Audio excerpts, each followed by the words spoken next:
mbele yetu kama taifa.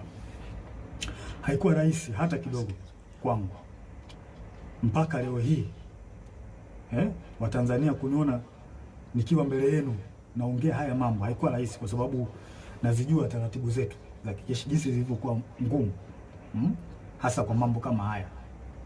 Haikuwa rahisi hata kidogo kutafakari mpaka kuamua kufanya hiki. Kwa maana hiyo sasa nikiwa naifahamu hatari hiyo